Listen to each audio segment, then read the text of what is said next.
Assalamualaikum warahmatullahi wabarakatuh. Waalaikumsalam warahmatullahi wabarakatuh. Berjumpa dengan saya Murni dalam program seri kajian Tibun Nabawi setiap Selasa pekan ketiga selama kurang lebih 1 jam ke depan. Dan kini saatnya kita dengarkan seri kajian Tibun Nabawi dengan tema Sehat ala Rasul, diagnosa penyakit melalui telapak tangan. Bersama narasumber kita, Herbalis HNI, Bapak Hadiswanto dan Bunda Mas Pupa. Sebelum mengawali bincang-bincang kita pada pagi ini, terlebih dahulu kita sapa narasumber. Gimana kabarnya Bapak Hadi dan Bunda Pupa? Alhamdulillah. Alhamdulillah, luar biasa. Allahu Akbar. Ya, Iya. bicara mengenai tema kita pada pagi ini, diagnosa, mungkin langsung aja ya. Iya. Diagnosa penyakit melalui telapak tangan. Nah, di depannya ada sehat ala Rasul. Mungkin coba dibahas nih, kenapa sih kita harus sehat ala Rasul, kenapa nggak sehat ala dokter, atau mungkin sehat ala coach, Gitu. atau trainer gitu. Trainer ya. Iya, kenapa harus sehat ala Rasul?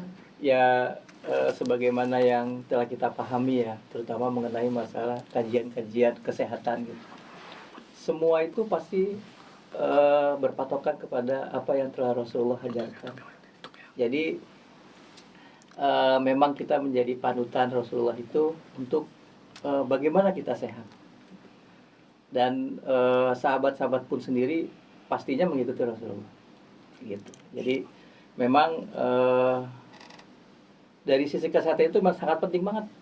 Gitu. Sebagaimana yang telah Rasulullah lakukan, aktivitasnya setiap hari, konsumsinya apa saja gitu. Dan semuanya itu mengarah kepada ujungnya pasti kepada organ tubuh. Gitu. Kenapa Rasulullah bilang harus puasa gitu ajarannya kan? Kenapa harus minum madu? Kenapa harus minum zaitun, minum susu kambing atau susu sapi seperti itu. Semuanya itu untuk penguatan dari mana kita punya organ tubuh. Sehingga aktivitas kita selama ini itu ya insya Allah walaupun dalam kondisi yang dimana kita tidak sehat, istilahnya seperti itu, tetap aktivitas itu tetap berjalan. Terutama mengenai masalah ibadah. Gitu. Alhamdulillah. Boleh kenalan dulu ya. Saya Mas Pupa. Alhamdulillah. Ya, para audiens Zikra, pertama kalinya nih ketemu berudara. Masya Allah. Alhamdulillah, semua takdir Allah.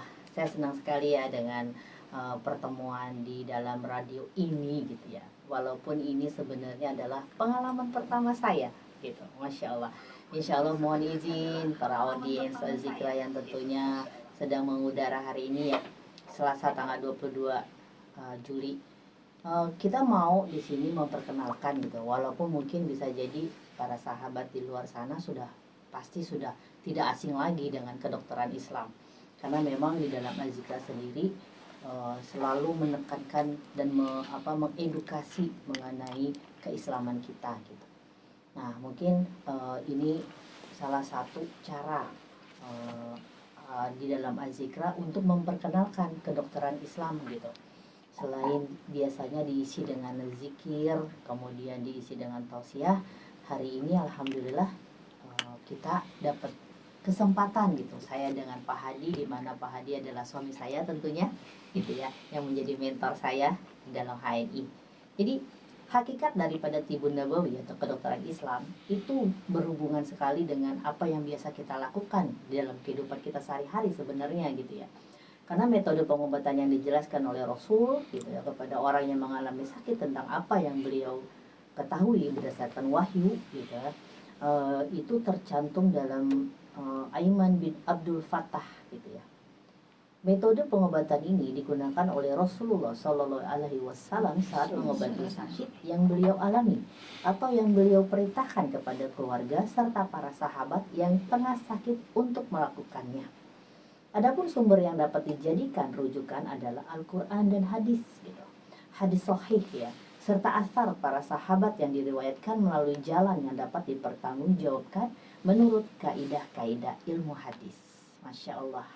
Ya, Ibnu Qayyim Al-Jauziyah berkata dalam Zaud Ma'ad gitu ya, pengobatan cara Rasulullah Shallallahu Alaihi Wasallam memiliki perbedaan dibanding dengan metode pengobatan lainnya. Nah, ini menjawab nih, ya, ini menjawab bagaimana secara sudut pandang yang mungkin bisa jadi kita lakukan setiap hari, ya. Jadi pengobatan cara Rasul itu memiliki perbedaan, sangat beda dibandingkan dengan metode pengobatan lainnya. Jadi karena kita umat Islam dan kita yakin Al-Quran adalah pedoman kita dan hadis yang sahih, maka tidak ada pengobatan yang lebih baik daripada pengobatannya apa yang atau yang dianjurkan oleh Rasul. Karena ini adalah firman Allah. Gitu. Jadi bisa menjawab ya di dalam hati nurani kita. Tidak ada pengobatan yang lebih baik selain cara yang apa yang Rasul perintahkan. Gitu. Dan juga Rasul mencontohkan. Dalam ibadah saja Rasul sudah mencontohkan. Iya. Apalagi pengobatan. Ya. Di dalamnya banyak sekali manfaat dan hikmah. Karena Allah sudah menurunkan Rasul sebagai rahmatan lil alamin. Bukan hanya untuk manusia, tapi seluruh umat, seluruh makhluk yang Allah ciptakan. Nah itu. Jadi tidak ada pengobatan yang lebih baik. Karena metode ini bersumber dari wahyu dan akal yang sempurna, maka tentu memiliki derajat kepastian yang meyakinkan. Di samping memiliki nilai keilahian. Berbeda dengan metode pengobatan lainnya yang umumnya nih, hanya berdasarkan pikiran manusia, dugaan atau pengalaman semata-mata.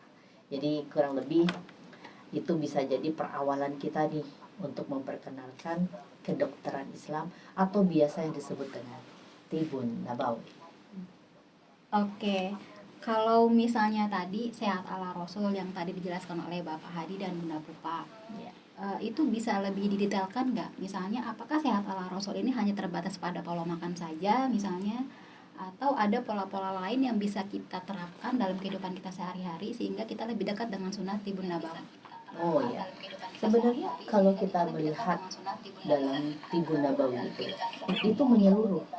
Karena Rasul bukan hanya mengajarkan kita bagaimana cara kita makan, bagaimana kita cara berobat, tapi mulai dari bagaimana kita beribadah. Ini sangat berhubungan penting. Mungkin hal kecil deh gitu ya.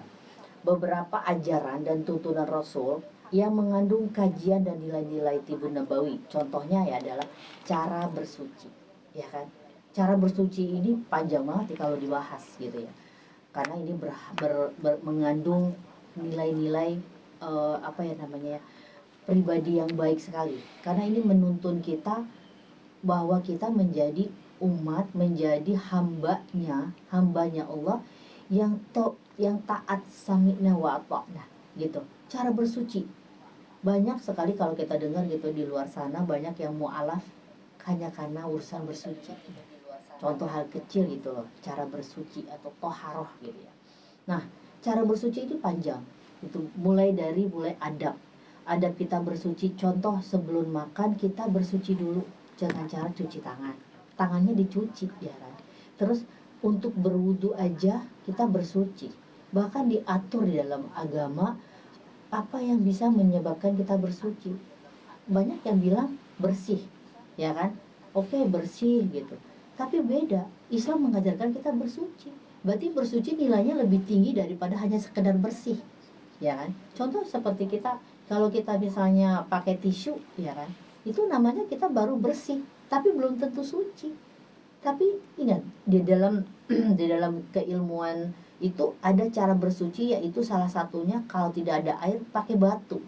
Kebayangkan kok batu ya, kalau zaman sekarang pakai tisu. Ternyata batu itu di dalam ajaran Islam diajarkan sebagai satu cara untuk bersuci. Berarti batu itu bisa mensucikan, bukan hanya membersihkan. Derajatnya tuh tinggi sekali.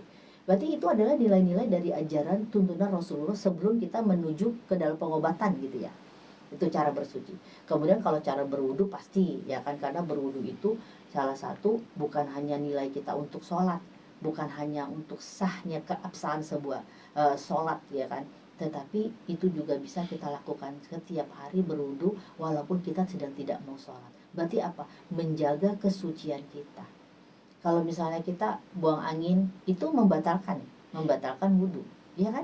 Nah, kebayang nggak tuh kalau membuang angin membatalkan wudu? Berarti dari nilai kesehatannya ada sesuatu daripada buang angin yang bisa mengakibatkan kesucian kita.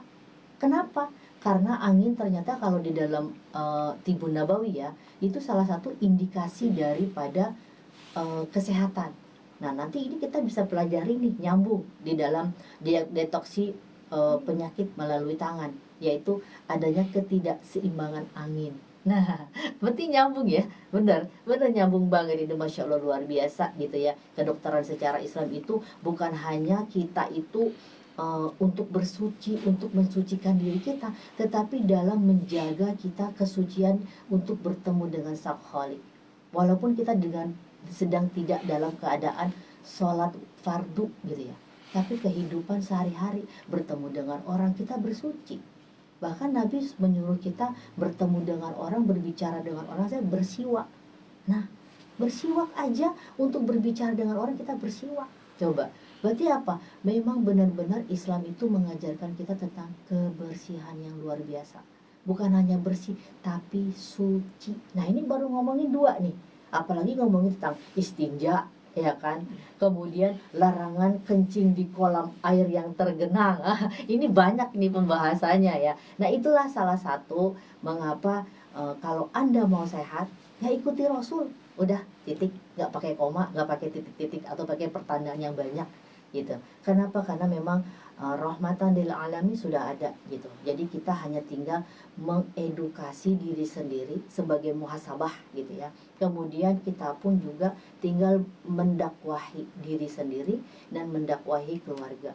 Karena salah satu daripada perintah dari dalam Al-Quran dan Allah itu, yang termaksud di dalam Al-Quran itu, yaitu kita itu menjaga keluarga kita dari api neraka gitu. Jadi salah satunya adalah dengan kita mensucikan diri, kemudian menjaga kesehatan.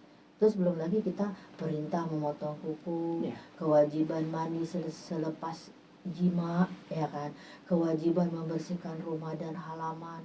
Terus ada juga masalah larangan minum sambil berdiri, berbaring, bersandar, serta minum dalam 1 kali nafas. Kemudian larangan makan sampai terlalu kenyang, ya. Bahkan diharamkan kita makan dari bangkai darah babi. Nah, ini berarti masuk ke dalam yang namanya halal dan haram. Masya Allah, luar biasa gitu. Insya Allah nanti di Azikra, Radio Azikra akan terus berudara mengenai Tibun Nabawi. Masya Allah. Ini kali lanjut Pak Hadi. Dan juga seperti itu. Ya, saya rasa sih begitu. Artinya di sini untuk sehat ala Rasul sendiri itu tidak hanya aspek fisik ya. Oh iya. Tapi juga aspek batin. Ya, makanya disebut sehat lahir batin ya. Iya. Sehat walafiat kalau dalam sunnahnya itu. Iya. Nah, mungkin bisa digali lebih lanjut ya mengenai Tibun Nabawi supaya teman-teman sahabat Radio Azikra bisa lebih kenal dan lebih dekat dengan konsep kajian Tibun Nabawi, mungkin sebagai dasar awal pertemuan kita nih. Seperti apa? Bisa digali lagi. Ya, karena kita di sini menganut apa ya namanya ya. Kalau Islam pasti kita Islam. Tetapi terkadang orang Islam itu tidak terlalu menjaga kesehatannya. Karena punya prinsip begini, mohon maaf, bukannya merendahkan ataupun ini adalah muhasabah saya sendiri. Biasanya berpikirnya tuh gini, sudah pasti takdir yang namanya sehat atau mati, kan gitu. Nah, sehingga ya kalau belum waktunya kita sehat, ya udah, yang masih mumpung dikasih sehat, biarin aja terus lanjut. Nah, ini hal-hal seperti ini yang terkadang bikin melemahkan diri kita sendiri.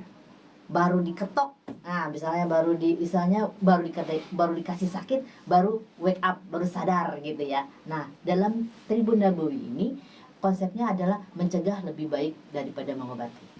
Nah, Rasulullah SAW itu bersabda, "Likulli da'in dawaun fa idza usiba dawa'ud da'i bara'a bi'iznillah." Semua penyakit ada obatnya. Jika cocok antara penyakit dan obatnya, maka akan sembuh dengan izin Allah. Hadis riwayat Muslim. Dari sini, ya, semua penyakit ada obatnya. Berarti ketika kita diberikan sakit, yakin, tauhid kita itu yakin bahwa Allah yang menyembuhkan. Kita hanya bisa ikhtiar. Nah, sekarang ikhtiarnya dari mana? Cara ikhtiarnya tuh bagaimana gitu. Nah, maka kita melihat konsep bagaimana sehat ala Rasul. Ya kan? Kalau kita mau sehat, ya ada panduannya apa yang dilakukan Nabi, mulai dari cara Nabi ibadah, dan mulai dari cara Nabi makan, ya gitu, itu udah sesuatu kekuatan. Karena konsep kekuatan fitrah manusia itu fisik cuma 10%. Ya, Fisik cuma 10%. 10%. Bagaimana Pak Hadi? Lagi Ya. 90%-nya kolbu. kolbu. Iya, hubungan kita dengan Allah seperti apa, hubungan kita dengan manusia seperti apa, gitu. Jadi memang semuanya itu memang saling terkait, terutama mengenai masalah. Sebenarnya kalau kita pahami itu, para orang tua kalau memang memahami dengan mengenai masalah kesehatan ala Rasul, atau lebih gini dah, lebih pemikirannya seperti ini, bahwasanya kita harus sehat. Cuma kan caranya seperti apa? Yang tanpa kita sadari sebenarnya apa yang telah Rasulullah ajarkan itu telah kita lakukan gitu. Seperti misalkan waktu baru mempersiapkan kita pernikahan pun sendiri, kita harus bersih gitu. Mereka banyak banget cara untuk melakukan persiapan untuk kehidupan ini, untuk ke anaknya nanti, persiapan untuk hamil segala macam itu diatur semuanya. Terutama mengenai masalah kesehatan. Nah, kita memang harus paham benar. Pengobatan Tibun Nabawi ini sebenarnya sudah ya, sebelum Rasulullah sendiri, para nabi pun sendiri sudah melakukan itu. Cuma kita diperkuat dengan apa yang Rasulullah ajarkan, karena kita umatnya Rasulullah gitu kan. Kita sudah lakukan semuanya sebenarnya, cuma kita sadar, cuman memang terbesik di pikiran kita. Terus apa yang telah kita lakukan selama ini, bahwasanya itu kuno ya, kan gitu loh, tradisional kan gitu ya. Padahal secara alami, seperti contoh lah, kita makan sayur asem, isinya apa? Itu apa yang tumbuh di bumi, sayuran ada, dan itu kalau digabungkan ya itulah herba gitu loh, yang ada di Indonesia ya kan. Itu kan umumnya makanan yang kita makan gitu. Kalau Rasulullah sendiri apa kebiasaannya? Ya minum madu, makan kurma, minum susu kambing, susu ya, terutama ya susu kambing. Kalau kita digiling susu kambing, bersiwak gitu loh. Nah, di era sekarang apakah mereka melakukan itu semua? Coba, dari 10 yang kita tanya, 10 orang yang kita tanya, ya kan, pernah nggak minum zaitun? Paling yang menjawab hanya 1, yang 9 tidak. Padahal kalau kita gali mengenai masalah zaitun itu sendiri, itu Rasulullah minumnya zaitun. Bagus banget buat saluran darah, buat kualitas darah, buat penguatan pankreas, banyak sekali buat organ tubuh kita, sehingga aktivitas kita berjalan dengan sebaik-baiknya. Saya tertarik dengan angka 10% dan 90% tadi nih. Soal angka kan Bapak Hadi dan Bunda Pupa kan udah lama ya di HNI ya, praktisi HNI lah ya. Itu bisa nggak prediksi gitu ya, kira-kira seberapa banyak atau berapa persen umat Islam yang sudah sadar untuk hidup sehat ala Rasul, dibandingkan mungkin dengan sehat secara umum gitu. Kira-kira berapa persen ya? Oke. Mungkin bisa udah konsep temuin ya. Yeah. Berarti kita berbicara mengenai konsep. Karena kita sudah di tahun 2025, kalau nggak pakai konsep akan ngawur ya. Karena memang sudah seperti itu. Jadi kita harus kuat di konsep. Karena itu kita sekarang ini sudah globalisasi. Jadi kalau kita tidak punya konsep, ya bisa tertindas, ya kan? Jangan menjalankan mimpi orang lain. Jalankanlah mimpi Anda sendiri. Rasul menganjurkan untuk mengingatkan kepada orang yang sakit agar selalu memiliki harapan yang tinggi akan kesembuhannya. Apabila spiritual seseorang baik, maka imunitas tubuhnya akan baik dan kuat. Ini Rasul ya, bukan saya yang ngomongnya. Ya. Maka ini berhubungan sekali dengan bukan fisik kan? Mindset. Mindset apa kalau bukan mengatur pada spiritual? Kolbu. Makanya di dalam iman itu, dalam perjuangan keimanan seseorang itu wajar ada naik turunnya, karena kita sedang fight, kita sedang berjuang. Jadi berlelah-lelah di dunia itu memang sudah qadarulnya, istirahatnya nanti di akhirat itu, karena kita mempercayai itu. Maka kekuatan konsep fitrah itu ada 4 ya. Spiritual, mental, emosi, dan fisik. Nah gitu. Nah ini yang tadi belum dijelaskan. Sekarang kita jelaskan kembali. Insya Allah Allah konsepkan itu menjadi suatu pemahaman kita di kolbu. Maka kita mungkin berpikirnya nanti kok fisik tuh apa gitu.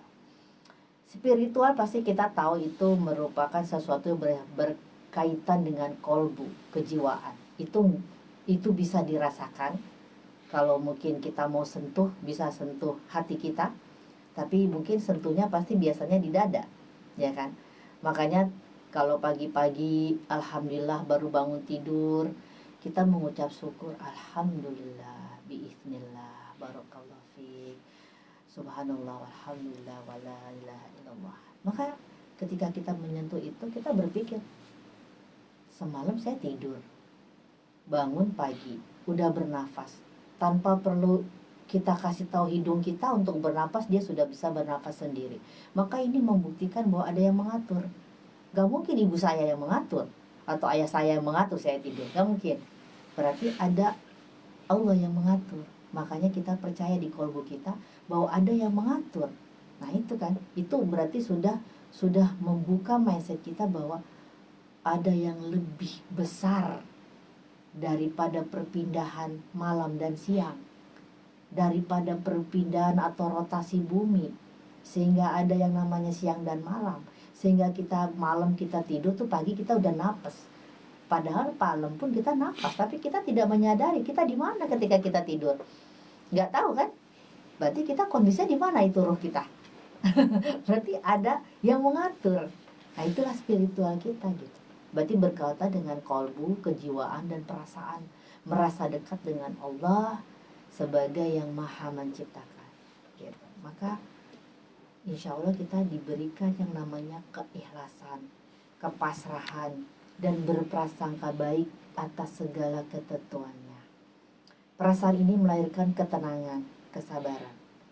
Tenang itu lebih tinggi daripada bahagia ya. Orang bisa bahagia, tapi terkadang bahagia pada saat itu. Mungkin dia bisa bahagia kolbunya pada saat dia bersama anak, istri, suami gitu misalnya. Atau dalam kondisi semuanya happy, tertawa, atau sedang makan. Tapi belum tentu tenang. Maka ketika dia sudah bahagia, di atasnya itu tenang. Nah maka ketenangan ini didapat dari mana ya? Dari spiritualnya. Oleh karena itu menduduki tinggi sekali di spiritual. Nah jadi terus setelah spiritual ada mental. Ini masih berhubungan juga dengan kolbu ya. Mental gitu. Nah apalagi sekarang banyak sekali tuh mental health, terus membuka mind block ya kan, mental block. Nah itu mental gitu. Nah berarti kita juga harus mempunyai mental, mindset, pikiran di mana cara seseorang berpikir dan menyikapi suatu masalah yang sedang dialami itu tidak dapat kalau dia tidak punya ketenangan kolbu. Alhamdulillah kita punya Allah ya kan. Kebayang nggak kalau kita mungkin tidak beriman? Kalau kita tidak beriman, kita tidak bisa tenang. Duh, besok saya mati apa hidup ya? Gitu misalnya aja. Siapa yang ngatur nafas ya? Siapa yang ngatur ini ya kan? Itu yang jadi pertanyaan orang-orang di luar sana mungkin yang tidak punya iman. Alhamdulillah Allah berikan keimanan kepada kita semua. Masya Allah. Tabarakallah. Allahu'alam bishawab. Nah, kemudian setelah mental kita, kemudian mental kita ini harus positif. Kalau negatif mendaunkan. Maka tadi Rasulullah SAW menganjurkan kepada kita untuk punya harapan yang tinggi. Berarti kita punya harapan yang tinggi dan berpikiran yang positif, yang harus lebih banyak, karena itu akan meningkatkan imun. Kalau berbicara mengenai imun berarti seluruhnya nih tubuh manusia gitu. Karena manusia itu ibarat kata ibarat kata itu seperti miniaturnya alam semesta. Terbayangkan siapa yang mengatur ini semua? Mata gitu. Akan ada suatu saat nanti mulut tak lagi bicara, ya kan? Akan ada masa di situ. Jadi sekarang mulut yang bicara, akan ada masa di mana mata yang akan berbicara. Saya matanya kemana aja? tidak akan ada yang luput sedikit pun nanti di al-mizan. Masya Allah. Jadi kita sudah punya berpikiran ke depan. Kalau kita tidak punya pikiran tentang akhirat, kita di dunia santai aja berarti. Biarin aja kalau kita mati aja. Tapi tidak. Karena kita punya konsep kekuatan fitrah manusia bahwa nanti akan kita ada yang namanya kehidupan setelah kematian, maka kita sedang mempersiapkan. Gitu. Nah, itu baru 2 tuh. Spiritual, mental, dan yang ketiga adalah aspek emosi. Nah, emosi ini lagi la taqdaf walakal jannah. Ya, kayaknya saya dengar tuh dia Azikra ya, ada materi itu ya kalau nggak salah ya. Apa yang lainnya lupa saya. Nah, aspek emosi ini la taqdaf walakal jannah berarti kan berhubungan lagi ya dengan spiritual ya, dengan kolbu ya. Karena apa? Orang marah itu kan berhubungan dengan pikiran dia, ketidaktenangan dia, makanya dia mudah marah. Makanya disampaikan dalam sebuah hadis la taqdaf walakal jannah, berarti kalau Anda sering marah jauh daripada syurga. Berarti kalau kita lebih sering marah mendekatkan kita kepada neraka. Na'udzubillah min dzalik. Itu baru marah, ya kan? Berarti kita perlu ketenangan gitu. Nah, kemudian aspek fisik gitu. Nah, aspek fisik ini pasti yang secara zahir kita bisa sentuh. Ya kan, seperti badan kita ini gitu. Badan kita ini kan punya organ pendukung. Kalau di dalam unsur biologi itu kan ada 5 unsur organ, ya kan, ada yang gerakan motorik, ada gerakan mekanik gitu. Ini secara biologi kita bisa pelajari, secara IPA dulu ya, ilmu pengetahuan alam gitu, kita bisa mempelajari. Nah, ini cuma 10%, tapi bukan berarti 10% itu kita diamkan atau kita anggap enteng. Enggak ada yang bisa kita anggap enteng di dunia ini, enggak bisa gitu. Karena tubuh kita ini enggak ada spare partnya gitu, nggak bisa diganti. Emang ada, kayak saya nih, mata saya minus dari sejak saya kelas 1 SD, nggak bisa diganti gitu. Minus berapa, Bu? Saya minusnya udah kalau ditanya sama dokter tuh minus 15. Jadi kalau misalnya saya tuh dulu kelas 1 itu memang udah nggak bisa baca, bukannya karena saya nggak bisa baca, karena saya nggak lihat papan tulis gitu. Qadarullah seperti itu. Tapi apakah bisa diganti? Bisa mungkin ya, operasi ya Klasik, gitu. Bu. Operasi plastik, plastik ya. Ya, tapi itu mahal ya. BPJS ada nggak? Ya, gitu.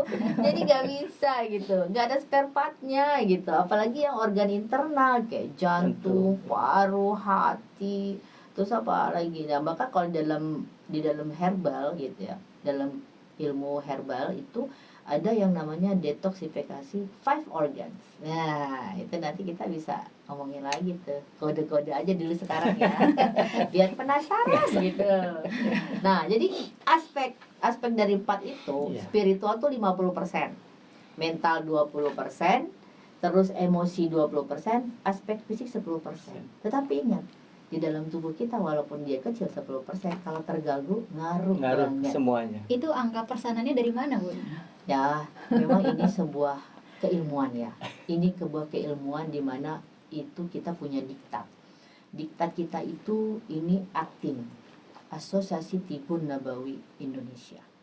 Jadi kita tidak main-main gitu, bahwa kita itu sebenarnya sudah punya organisasi kayak asosiasi ya. Nah, memang asosiasi ini itu asosiasi yang sudah lama gitu. Mungkin karena klimat bukan berarti tidak booming, karena kita tidak berada di dalamnya. Tapi kalau kita berada di dalam ATIN seperti saya dan Pak Hadi, alhamdulillah itu sangat membantu sekali dalam kehidupan kami gitu. Kami sakit, alhamdulillah ya sakit gitu, karena memang konsepnya tadi bahwa semua penyakit ada obatnya. Tapi siapa yang bertanggung jawab? Apakah dokter bertanggung jawab untuk kesehatan kita? Kan enggak. Berarti diri kita lah gitu. Jadi kita yang harus belajar. Makanya Iqra, ya kan? Iqra itu kan bukan hanya sekedar baca gitu. Berarti Iqra itu adalah berpikir, belajar gitu. Makanya belajar itu sampai kita wafat gitu. Jadi di dalam angka-angka ini hanya sebagai perspektif gitu. Tetapi yang penting itu adalah kolbu. Makanya di dalam Al-Quran itu kolbu itu bisa diasumsikan sebagai jantung, bisa diasumsikan sebagai hati gitu. Nah, tergantung kita gimana gitu. Yang penting adalah konsep ini kita terapkan, karena keilmuan itu kalau kita tidak terapkan hanya menjadi angin lalu, tidak akan menjadi sebuah perubahan. Kita memerlukan perubahan dalam diri kita untuk kebaikan. Apa coba kalau yang tidak berubah? Kita berubah, bukan berevolusi ya, berubah, beda dengan evolusi. Kalau kita berubah menuju kebaikan, pasti semua berubah. Perubahan itu perlu, karena kalau kita tidak berubah, ya masa kita mau jadi bayi aja? Nggak mungkin. Sekarang kita berubah fisiknya, tapi pikirannya nggak berubah. Seperti kita misalnya udah naik nih dari SMP ke SMA, tapi pikirannya anak TK, kira-kira gimana? Berarti tidak berkembang. Makanya kita berkembang, growth ya kan. Kita kemudian kita berkembang, kita belajar, karena itulah. Sekarang kebayang nggak kalau zaman sekarang nih, memori semakin kecil tapi cepat rusak. Tapi lihat memori manusia, segitu-segitu aja. Lebih besar mana otak kita sama badan kita. Tapi memorinya terus. Otak kita itu kalau dilihat itu kan dia seperti lingkaran kayak di benang gitu ya, kayak benang, karena kan saraf-saraf kita tuh seperti benang-benang tipis. Tapi kalau memori kita dia tipis, berarti masih sedikit tuh. Kalau kita udah menghafal, dia semakin tebal, semakin kita memorinya bertambah. Tapi kalau memori yang dibuat manusia, dia akan kepenuhan, ada batas full, bahkan sampai meledak, bisa jadi rusak gitu. Nah itu bedanya di itu, memori manusia, otak manusia itu terus kita diasah, sama seperti halnya para hafizoh ya kan. Oh bisa ya mereka menghafal gitu. Ternyata juga Al-Quran itu semakin dihafal semakin kuat, kita terhindar dari Alzheimer. Ya itu salah satunya. Nah ini kan berarti spiritual. Kok bisa ya Al-Quran gitu sebagai asyifa gitu. Nah, itu salah satu yang dianjurkan oleh Nabi seperti itu. Nah, jadi konsep fitrahnya manusia itu, kekuatan fitrahnya itu fisik 10% bukan berarti diabaikan gitu, karena dalam fisik secara organ tubuh holistik. Kalau di dalam herbal itu pengobatannya holistik, berarti menyeluruh gitu. Jadi seperti 5 organ. Kalau salah satu organ itu bermasalah, mungkin penurunan fungsional, itu akan mempengaruhi. Kebayang kalau misalnya ini satu, oke masih ada 4, didiemin aja, tapi nanti dia akan berpengaruh ya kalau didiemin, kita kolaps gitu. Nah makanya di dalam herbal itu konsepnya pertama adalah bagaimana mengobati lebih baik daripada mencegah lebih baik daripada mengobati gitu. Jadi konsepnya sedia payung sebelum hujan, kayak gitu kira-kira. Oke, Pak Adi mau nambahin? Cukup. Kayaknya Bu Pupa udah lengkap, jadi memang nanti kalau saya tambahin lagi agak bingung juga pemirsanya jadinya. Iya. Kalau bicara soal angka-angka memang jadi saya lebih tertarik ya, terutama tadi yang soal sukanya angka ya. Kebanyakan otak kiri 10%, 90% gitu ya. Tapi secara prinsip saya setuju sih. Yes. Misalnya kalau kadang kan kita pernah dengar juga ya, bukan kadang sih, misalnya sakit lambung itu karena pikiran stres, itu kan artinya ada di luar dimensi fisik kan, stres itu kan. Nah, kalau tadi disebutkan itu dimensi mental, apalagi kalau soal kolbu tadi. Nah, terus kalau tadi pertanyaannya mengenai kira-kira berapa persen sih umat Islam yang sadar gitu ya dengan sehat ala Tibun Nabawi dibandingkan dengan umat Islam yang mungkin belum terlalu sadar pentingnya atau urgensi dari Tibun Nabawi. Nah, itu kalau tadi Pak Hadi mencontohkan kan, coba kalau tanya dari 10 orang berapa sih yang sudah minum minyak zaitun, paling cuma 1 orang. Nah, kurang lebih seperti itu kali ya. Betul. Darinya kan seperti itu. Kurang lebih angkanya kebayang lah seperti itu ya. Nah, jadi gimana nih ke depannya nih? Ikhtiar untuk semakin mempopulerkan. Iya, kita itu memang bagian daripada kenapa kita masuknya di HNI. Itu bagian daripada siar untuk mempopulerkan lagi, sebagai kata tadi, itu Tibun Nabawi. ya kan? Alhamdulillah para ulama, para para ustazah segala macam selalu mengatakan, pertama kali mukadimah mengatakan bagaimana ibu-ibu sehat sehat. Nah, isi sehat itu apa? Seperti itu. Alhamdulillah di Indonesia itu sudah ada gitu loh, untuk mempelajari dan menjadikan bukan alternatif lagi, tetapi sudah menjadi bahwasannya saya mau mengkonsumsi itu untuk sehat. Mengkonsumsinya itu kan berarti bentuk, ya kan? Bahwasanya sudah ada produknya, sudah ada harus apa yang harus kita lakukan. Dan itu sebenarnya apa? Kuno, tradisional, tetapi sudah dimodernisasikan sebagaimana dengan keadaan zaman yang sekarang. Kayak gitu. Nah, itu balik lagi kan, semuanya itu berurutan dari angka-angka tadi. Kalau bicara angka ya kan bahwasanya fisik minta nih, organ tubuh kita minta komunikasi terhadap kolbu kita, mental kita. Mereka komunikasi sebenarnya, ya kan? Saya haus nih, apa yang terjadi karena haus? Saya lapar nih, karena perut minta kan, berarti kan berkomunikasi kepada fisik kita semua. Dan itu saling namanya itu berkesinambungan, bersinergi. Untuk itu kita ya salah satu jalan adalah siar. Kita terus bersiarkan dengan apa konsep-konsep yang ada di Tibu Nabawi itu sendiri. Gitu. Mungkin kalau ditanya persentase ya, Iya. sebenarnya kalau kita lagi home sharing gitu ya, itu banyak kok gitu, nggak harus yang tua atau yang muda gitu, mereka sudah mengerti gitu, sudah mengerti bahwa yang namanya herbal itu baik gitu. Terus mereka bahkan sekarang itu kan lagi tren tuh kalau mau kurus tuh mereka bikin kayak serum-serum di rumah sendiri. Mereka banyak kan di YouTube itu, bukan hanya orang Indonesia ya, orang-orang barat gitu ya.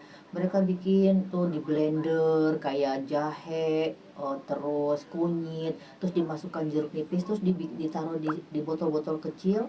Kemudian mereka menjadikan itu sebagai vlog ya kan. Nah, itu bukan hanya orang Indonesia gitu. Dan itu kalau diamati gitu ya, itu benar-benar langsung terlihat.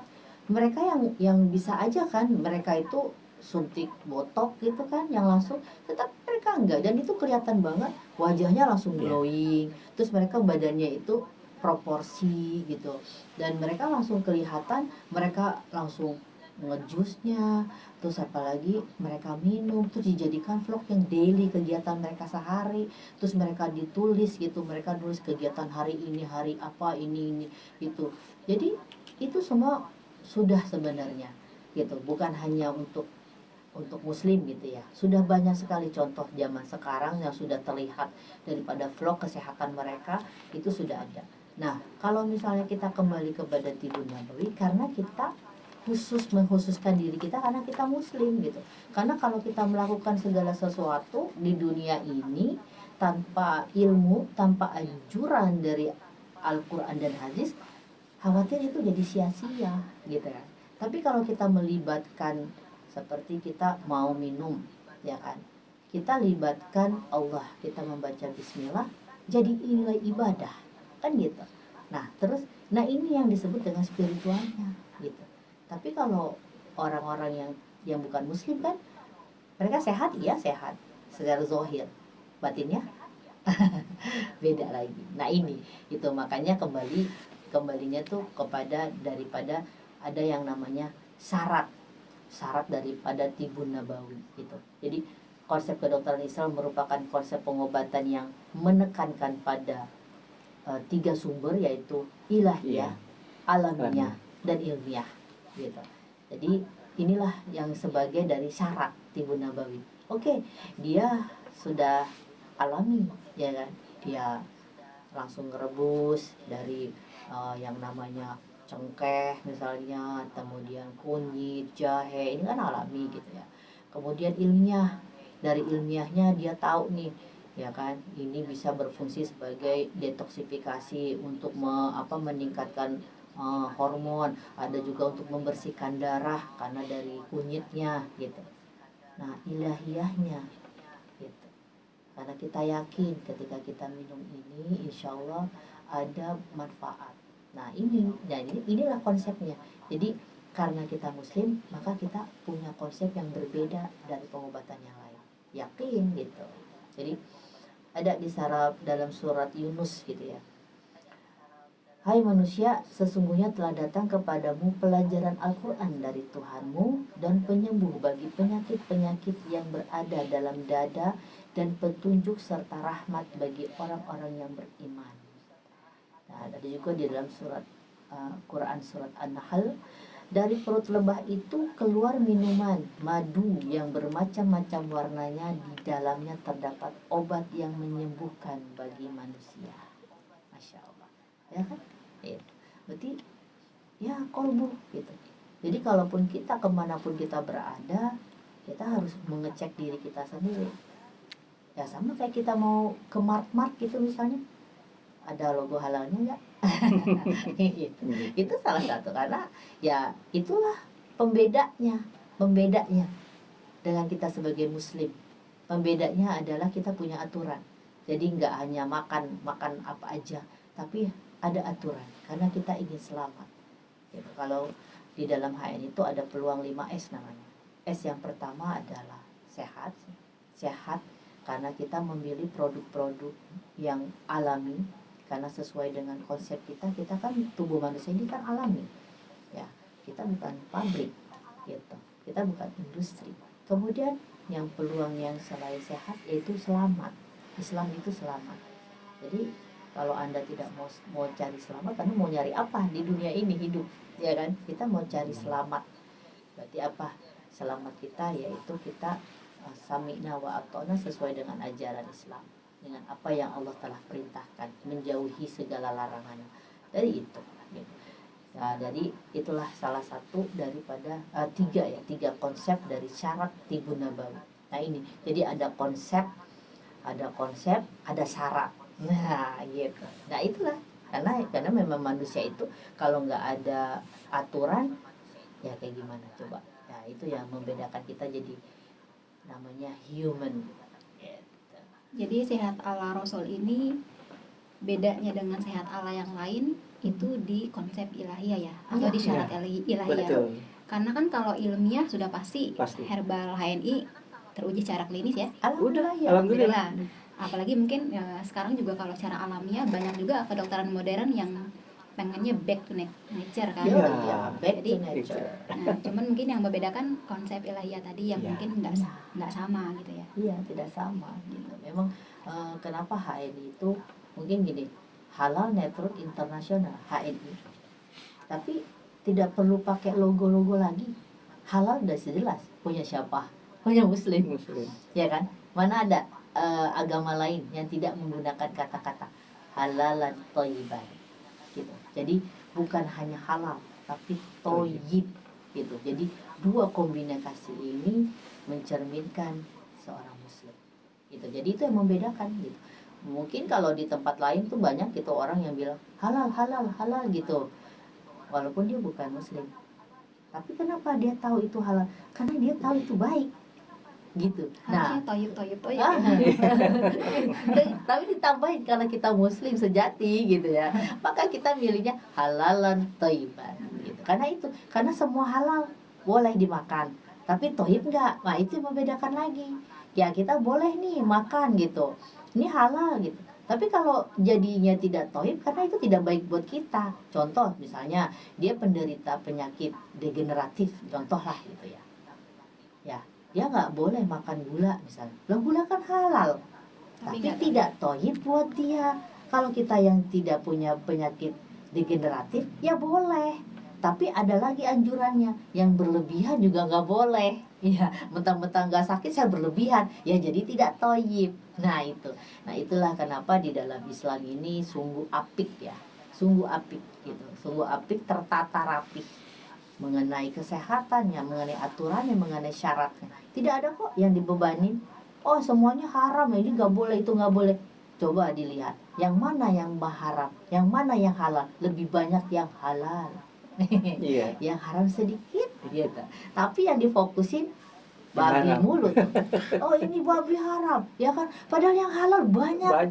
Tinggal dikasih tahu yang halal nih, ini ada 100 jenis item. Itu baru produknya gitu. Tapi dalam satu produk itu bisa ada 7 herba aktif. Contoh seperti maca tuh, ada hanial, ada lagi ini halal, toyib. Nah itu halal toyib. Dan sekarang tinggal dipilih gitu.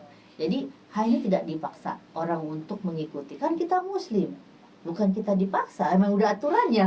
Ya, sami'na wa ta'na. Ada itu. Nah sekarang tinggal pertanyaan bagi kita gitu. Sudah ada di depan kita, kok kita masih nengok sana nengok kiri gitu. Nah itu kembali kepada hidayah. Maka spiritual itu 50%. Hidayah, ya kita jemput hidayah kita itu kemana. Kalau kita jemputnya ke tempat sebelah yang nggak ada memproklamirkan halal toiban, kok malah ke sana ya gitu. Nah berarti konsep daripada hakikat ibu nabinya belum mateng. Qadarullah, kita doakan gitu. Kita juga sama-sama saling mendoakan gitu. Belum tentu saya nih sama Pak Hadi yang paling bicara di sini udah paling pinter banget ya. Belum. Kita pun masih muhasabah gitu, karena kita sendiri pun juga masih ada yang di atas gitu, masih ada. Nah insya Allah gitu sedikit demi sedikit kami membenahi diri gitu sama. Karena dulunya pun saya juga tidak paham, maksudnya saya dulu paham tentang yang namanya keilmuan herbal, karena ternyata juga dari keluarga ayah saya tuh kayak uak saya dulu juga belajar sama dokter Hembing gitu, belajar gitu. Cuma karena dulu konsepnya tuh kalau jamu tuh pahit gitu, jadi saya tuh nggak enak apa pahit gitu. Nah itu, nah sekarang alhamdulillah produk HNI itu enak gitu, baik itu kapsul, dibuka kapsulnya diminum langsung kayak rasa biskuit ya. Dia bilang. Bahkan ada yang bilang kayak strawberry gitu. Procumin propolis tuh ada anak kecil ya, ini anak kecil nih bilangnya procumin propolis tuh udah kayak strawberry gitu. Terus gamat diminum udah kayak permen. Mereka bilang udah kayak biskuit. Nah ini kan sesuatu dimana tidak membuat orang menjadi traumatik gitu. Apalagi orang konsep sehat itu dia adalah penurunan yang namanya fisik. Mereka sedang sakit ya kan, terus dikasih obat yang pahit-pahit, kan kasihan juga gitu. Maka konsepnya adalah bagaimana kita membuat spiritualnya dia naik ya. Kita datang, makanya menjenguk itu kan termasuk sunnah ya, ketika menjenguk orang sakit gitu, karena kita memberikan spiritual, memberikan spirit gitu kepada orang yang sedang sakit. Pernah nggak kamu sakit terus udah lama, udah sebulan nggak ada yang datang? Padahal udah sakit tuh ya, udah ngabarin di status nih sakit di rumah sakit ini, gak ada yang datang. Masya Allah, kakak datang. Itu naik tuh, imunnya naik gitu. Itulah Masya Allah, gak perlu bawa apa-apa. Orang lagi sakit dibawain yang enak-enak ya. Udah lagi sakit kan biasanya lagi gak enak makan ya. Dibawain enak-enak, lagi sehat gak dibawain. Ada yang kayak gitu, cenderung bercanda ya gitu. Nah maksudnya, nah itulah gitu. Itu spiritual, kembali lagi spiritualnya lumayan tinggi. Itu memang benar, spiritual menaikkan daya imun kita menjadi strong. Ada tuh penelitian dari laboratorium, ketika orang sakit itu otaknya dia kayak diem, ketika dijenguk dia tertawa, walaupun tawanya tuh mesem doang, tetapi otaknya itu langsung merespon gitu. Padahal tuh baru ketemu, apalagi yang jenguk itu orang yang terkasih gitu, seperti ibunya, bapaknya, kakaknya gitu. Itu luar biasa. Itu bergerak semua organ tubuhnya. Keren ya, keren. Siapa dulu? Ternyata luas banget ya. Luas banget mengenai konsep kesehatan ala Rasul ya. Luas. Nah, tapi kalau kita kembali, ini kita dibatasi oleh waktu juga. Kita kembali ke tema kita, diagnosa penyakit melalui telapak tangan. Mungkin bisa sedikit nih sebelum kita nanti tiba pada ujung sesi kita pada hari ini, bisa sedikit disampaikan. Kenapa telapak tangan? Kenapa nggak telapak kaki misalnya? Atau misalnya mata, atau ciri-ciri lain yang ada di fisik kita? Iya, bagian daripada pendiagnosaan daripada fisik itu pun sendiri. Kenapa kita selalu mengatakan fisiodiagnosis atau telapak tangan itu? Karena ujung daripada saraf itu ada di bagian tangan. Bukan di kaki? Bukan, gitu. Jadi emang udah begitu sebenarnya. Bisa juga dengan wajah kita mendiagnosa. Bisa juga dengan mata. Atau lidah ya? Ya, tapi yang tersusah kalau nggak salah lidah. Tersusah gitu. Tapi untuk tingkat akurasinya lebih bagus di lidah. Cuma pada umumnya yang pada orang Indonesia itu adanya penurunan pada daya tubuh itu adanya di telapak tangan. Ya, pada salah satu contoh ya, kebanyakan mengenai masalah kita familiar banget dengan kata-kata kolesterol. Nah, kita bisa mendiagnosa pada ujung jari kita. Kalau ujung jari kita berwarna merah, berwarna merah aja ya. Itu bukan indikasi bahwa kita lagi sedang sakit, tidak. Tapi balik lagi, organ tubuh kita tuh memberikan sinyal bahwasanya terjadi penurunan atau kelebihan daripada apa yang kita dibutuhkan di tubuh ini, ya kan? Merah itu kolesterol kita sedang naik. Tapi saya nggak pegel gitu. Biasanya kan pegel di sini di pundak ya, segala macam. Ingat, balik lagi, ini hanya mendiagnosa bahwasanya ini indikasi. Artinya sinyal tubuh mengatakan bahwasanya hati-hati loh. Kemarin sejam, 2 jam, atau 24 jam yang lalu, kamu konsumsi apa? Ya kan? Karena balik lagi, Allah menciptakan kita begitu sempurna, sampai dengan kulit ari aja bisa menahan panasnya matahari. Hanya satu yang tidak terproteksi, mulut. Ya kan? Sehingga masuk ke dalam tubuh kita, baru udah tuh semuanya akan bersinergi segala macam. Ini yang baik, ini yang buruk bagi tubuh kita. Seperti itu. Ya, itu kolesterol. Ya. Nah, balik lagi tadi mengenai masalah bintik yang ada di telapak tangan kita, bintik merah putih. Ya, milik bintik merah itu mengatakan bahwasanya angin dalam tubuh kita tidak seimbang. Apa sinyalnya? Pertama, pencernaan kita nggak bagus. Ya kan? Kalau mau bagus apa? Jam 4 sampai jam 7 kita ada rasa untuk ke belakang. Itu sehat. Ya kan? Itu mengatakan bahwasanya pencernaan kamu nggak bagus nih, ya kan? Pasti tidurnya nggak enak, ya kan? Tanya lagi ke kita nih. Jadi kita tanya ke tubuh kita dia. Semalam saya tidur jam berapa ya? Atau sehari atau 2 hari? Karena perubahan daripada kesehatan itu hitungannya bukan saya baru minum ini kok begini, saya baru minum ini begini, saya baru tidur begini, bukan. Tetapi itu per detik. Detoksifikasi itu akan terjadi, perubahan itu akan terjadi pada tubuh kita. Karena semua saling komunikasi nih. Organ tubuh lambung, ginjal, limpa, pankreas, semuanya berkomunikasi dan semuanya harus bersinergi. Ada Gitu. berapa penyakit yang bisa dideteksi dari telapak tangan kita? Sebenarnya banyak. Itu banyak. Cuma ini pada umumnya aja. Nanti bisa pelan-pelan kita spill ya. Oh iya dong, pasti. Ya kan? Terus mengenai pencernaan itu bisa dilihat daripada di pergelangan tangan kita itu timbul urat biru.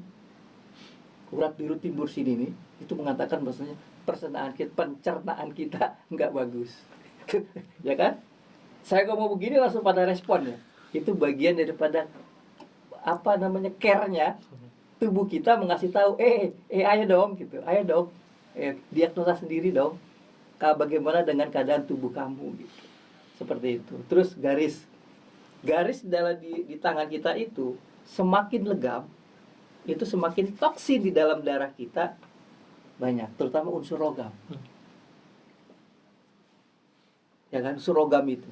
Nah, kalau semuanya bersinergi, kalau sesuai dengan tuntunan yang kita lakukan untuk asupan pada tubuh kita, ini berubah semuanya. Yang tadinya hitam menjadi lebih memerah. Yang tadinya banyak bintik putih, ya kan, bintik putih merah, dia beransur-ansur, tidak. Seperti itu, ya kan? Begitu juga dengan mengenai masalah diabetes. Diabetes itu mengatakan bahwasanya di bawah kuku kita itu hitam. Itu pankreas kita lagi mengeluarkan insulinnya. Pertama, keluar insulinnya tetapi tidak berkualitas, insulinnya nggak bagus. Ini nih di ujung bawah jari kita. Ini gelap. Kalau gelap atau hitam, itu pankreas kita lagi kasih tahu, insulin kamu nggak bagus. Ini atau garisnya? Ini, jadi kuku, di bawah kuku itu kan ada ini nih, apa sih ya namanya? Di bawah kuku aja, itu kan ada kulit tuh. Nah, itu jangan sampai gelap. Kalau gelap, pankreas kita lagi ngasih tahu, gula kamu lagi naik, insulinnya nggak bagus nih, jadi timbulnya apa? Ya lemas, yang ngantuk segala macam. Seperti itu, ya. Begitu juga dengan Kalau kita punya anak putri terutama, ini jangan sampai bengkok, jangan sampai luru apa langsung Jangan sampai lu. jangan sampai lancip. Mohon maaf yang lancip itu ada permasalahan di kewanitaannya. Maksudnya jangan sampai. Ya, jadi kalau ini runcing, suka suka kadang runcing gak sih gitu segala macam. Tapi kalau sudah belajar sedikit demi sedikit kita paham di saat kita sedang dia runcing atau bengkok itu terlihat gitu. Nah kayak Murni kan sebelah kanan ya gitu seperti itu gitu lah, seperti itu kan ya. Jadi dia udah refleks aja ya, karena kami biasa seperti itu gitu. Terus juga nah tujuan daripada pendiagnosa ini bukan artian kita sedang sakit, bukan, tapi hanya sinyal tubuh mengatakan ayo, organ tubuh kita tuh butuh support, organ tubuh kita butuh asupan yang harus mereka bekerja, terutama masalah ginjal ya. Itu ginjal Masya Allah, masalah air, masalah asupan yang dapat menguatkan si ginjal itu sendiri apa, itu terlihat di telapak tangan kita gitu. Itu bagian daripada sedikit demi sedikit mengenai masalah pendiagnosaan fisiodiagnosis. Karena memang kalau sekali manggut-manggut aja, oh gitu ya. Tapi nanti kalau kita sudah belajar, kita sudah mensepil gitu segala macam, insya Allah nanti akan sadar sendiri. Makanya jadi tercipta tuh dalam satu keluarga paham benar dengan kondisi keluarganya itu sendiri, diri dia dan keluarganya. Gitu. Masya Allah, tabarakallah. Sangat menarik untuk pembahasan sesi kita di awal ini ya, mengenai sehat ala Rasul, diagnosa penyakit melalui telapak tangan. Jadi ternyata banyak sekali ayat-ayat Allah atau tanda-tanda kebesaran Allah yang mungkin secara langsung bisa kita lihat dari fisik kita, dan itu sudah dipelajari mungkin ratusan atau ribuan tahun dari konsep Tibun Nabawi. Mungkin untuk mengakhiri sesi kita hari ini, boleh closing statement dari Bapak Hadi dan Bunda Pupa kepada para pendengar radio Azikra dimanapun berada. Baiklah, bismillah, closing statement. Hari ini Selasa 22 Juli 2025, Sentul Azikra. Insya Allah closing statement saya itu, insya Allah ketika kita sedang sakit, belajarlah herba. Karena insya Allah ketika kita belajar herba, maka ilmu yang kita dapat itu adalah salah satu ikhtiar kita menuju kesembuhan. Insya Allah, biiznillah. Ya, back to nature itu aja sih. Ya, jadi kembalilah ke alam, kembalilah di mana fitrahnya manusia itu, terutama masalah fisik, lebih ke yang alami. Itu aja sih. Oke, itu dia closing statement dari narasumber kita hari ini. Ya, para sahabat Radio Azikra, tak terasa sudah di ujung waktu untuk perbincangan kita pada pagi hari ini. Izinkan saya untuk menutup bincang-bincang kita pagi hari ini dengan membacakan pantun. Nanti boleh bilang cakep ya. Jalan-jalan ke Madinah, Cakep. jangan lupa membeli garam. Cakep. Yuk kita kembali hidupkan sunnah dengan gaya sehat ala Rasulullah Shallallahu Alaihi Wasallam. Alhamdulillah. Saya Murni pamit undur diri. Subhanakallahumma wa bihamdika asyhadu an la ilaha illa anta astaghfiruka wa atubu ilaik. Assalamualaikum warahmatullahi wabarakatuh. Waalaikumsalam. Waalaikumsalam warahmatullahi wabarakatuh.